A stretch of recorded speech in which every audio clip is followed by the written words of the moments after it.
कॉन्टेंटची journey कशी चालू झाली बुवा, नाही इन्स्पिरेशन मोटिवेशन कुठून भेटलं? कंटेंटची सुरुवात सुरू झाली म्हणजे एकंदरीत आता नेमकी एक तर मी सांगितलं का माझ्याकडे अशी काही सॅड स्टोरी नाही आहे सांगायला, असं मग लोकांना माझं हे होतं माझं ते होतं, माझे पप्पा मला सायकलवर, असं काही आहेच नाही आहे.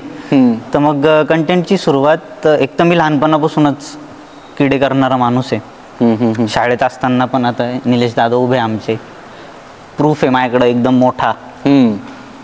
रिकामा तास म्हणून एक तास असतो शाळेत, पीटीचा वगैरे असतो. तर त्या टायमाला कोणाला काय येतं मग करून दाखवा, आणि सगळ्यांच्या नजरा फक्त माझ्यावरतीच राहायचं का हा बेवड्याची ऍक्टिंग करतो. सुरुवात तेव्हापासून झाली बेवड्याची ऍक्टिंग. एकदा करून दाखवतो. ते करायची काय गरज आहे, ऑलरेडी एवढ्या ठिकाणी करून ठेव. भाऊ यायला सांग रे काय बोलतो बाबू बाबू करायची गरज नाही. सही आहे बस. तर मग तेव्हापासून ती सगळी सुरुवात झाली आणि मग हळूहळू त्या गोष्टींमध्ये मी डीपमध्ये गेलो आणि त्याच्यानंतरून मग पुण्याला ॲडमिशन घेतलं 12वी नंतर ॲक्टिंग इन्स्टिट्यूटमध्ये. ओके. आणि तिथे मी बेसिक शिकलो, थिएटर वगैरे पण केलं. आणि त्याच्यानंतरून मुंबईत होतो 2-1 महिने. त्याच्यानंतरून लॉकडाऊन लागलं, मग परत एकदा नाशिकला शिफ्ट झालो. मग त्याच्यात एक सिरियल लागायची सुंदरा मनामध्ये भरली कलर्सवरती.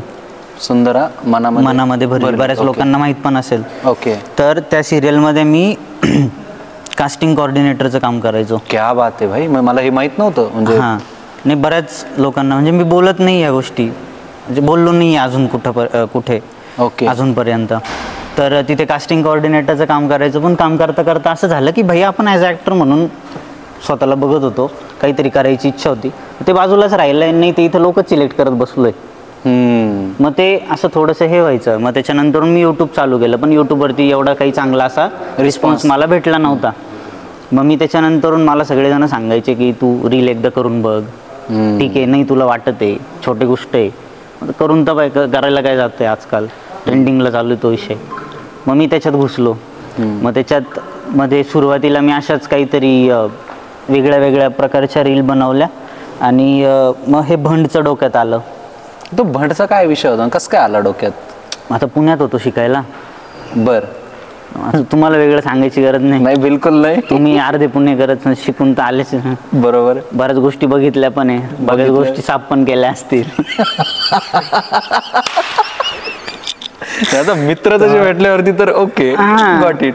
तर मग ते मी बघायचो, ते पोरांचं काही ना काहीतरी चालू राहायचं.